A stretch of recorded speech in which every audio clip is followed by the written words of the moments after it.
So the worker goes small, good man from the 9 program. And with the reach from Independent Television, Edo State, Nigeria, we just get information, say, opposite winners for Saple Road. Yes, and one dead body did there, Blessing done did there for 2 days, and it don't decay. So we want to beg, call on the authorities, the local government, and of course, the road safety and the police for that Saple Road. And I go remove that debris from there. Again, the address are opposite winners for Saple Road. The winners chapel, they very clear and they open, but you know, when I go remove that debris, because now our brother, he don't pass and me go rest. All right, we'll see the worker they go. The issue about COVID-19, but before we come off from COVID-19, we'll just go meet one of our brother, na inventor, na scientist, na everything, and they always deal with us all the time when we do everything. Brightens, Dr. Brightens, good morning. Thank you so much. All right, first of all, we'll start with your products and what you produce, and this period, people they ask for COVID-19, whether if you get any discount when they give to them at this period, when we say everybody need light right now for us. All right, you see, what do they do for Brightens Electronics? Be say, now a company where they manufacture made in Nigerian products, so which includes the Brightens inverter, the Brightens batteries for inverters, solar charge controller, then the solar panels.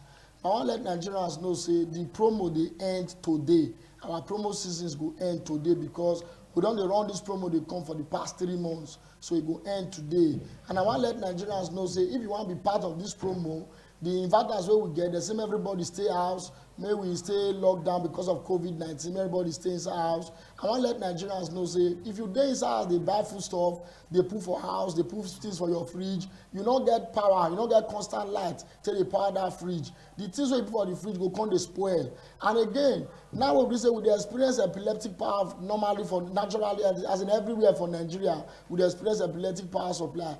If you be say you can't day house, you not can't get fridge, take freeze the things so you put for your freezer, it go spoil. And I want to let you know, say, apart from that one, you need light. Maybe you take the hear news, take the watch news, take the see the things where they happen for this pandemic of coronavirus where we did so. And I want to let you know, say, for in a little slogan, they say, it get where you go warm vegetable soup rich. You will come turn to agbo. So if you know, say, you know what, maybe they warm your food stuff every day, you go need Brightens power solution, you go need Brightens inverter batteries and solar panel options to fit guarantee you say you go get that constant light. And if you want to get the constant light, you go power your normal fan, TV, AC, borehole, deep freezer, depending on the size where you dey buy. And I want to let you know, say, the promo they end today. So if you pay just 50,000 naira, we go keep the product for you for another 4 months. So within 4 months, you go dey pay the remaining money small. But now when you pay finish, you can't carry the goods for installation because the advantage wey dey there be say you deposit 50,000. When our promo don't end today, it not go affect you. Now the same promo price you go take buy and within that 4 months. Then maybe you say no, you want to buy the product, maybe they use it at the same time, they pay the remaining money small. Now they call for Oyibo higher purchase. You can pay 60% of normal price, not be the promo price. Oh, then you go pay the remaining 40% within 3 months. That one get your own terms and conditions. Or if they use our product before, you can introduce 6 of your friends when they still buy our product. We go give you the next KVA upgrade free of charge. Or maybe you they use our product. You can say now we say they say COVID-19, they everybody put this for house, and what you buy before, no they carry your freezer, or the inverter what you buy before, no they carry your AC or borehole. You go feel return down what you fell buy before, no matter the number of years where you don't they use it. As long as say now our company product, you go return now. We go tell you how much where you go pay. You go upgrade to a bigger machine where go carry more electronics for you. So once you let Nigerians know, say the Brightens automatic changeover.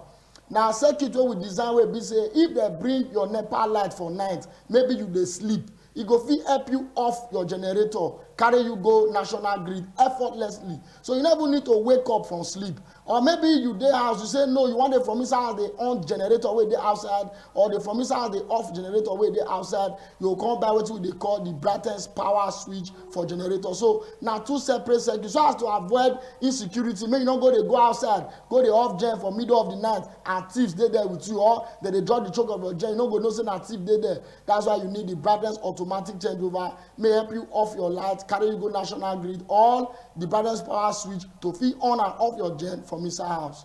Well, you don't learn so many lessons from your papa because, you know, as an astute businessman, you know the right time to advertise. Now when people say everybody in the house and they need this thing to actually watch program. So what will be the difference between your inverter, solar panels, and charge controllers for within the market? Yes, you see, the most important advantage of buying anything from Brightens Electronics be say na made in Nigerian product. Nothing go last forever. If e spoil, bring am back. Company wey tell you say na dem wan manufacture product suppose to fit help you repair am if e develop fault. So you no suppose to dey fear because that money wey you wan spend, you must to get value for your money because we dey with you for Nigeria. For example, some of people wey dey buy oyibo and e develop fault, you go buy oyibo inverter e develop fault, how you wan take repair am now wey be say Lagos don shut down, Ogun State shut down, Ondo shut down, Delta State shut down? How you wan take carry the product go Onitsha or Port Harcourt for repair? How you take carry am go Lagos? Where you wan follow? Where you wan take reach Lagos? Go carry am go for repair. That's how we dey tell Nigerians say you no go come spend thousands of naira take buy inverter, battery, solar panel, you go come develop for them, you go come dey darkness. Say because you no get where you wan carry am go for the repair.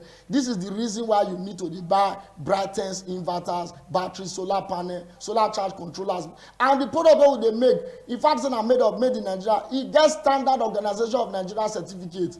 So not be the one wey be say you go dey fear say maybe na made in Nigeria, say the product no go get quality. Na lie, e dey very very durable. And I wan let you know say our solar panel don dey finish.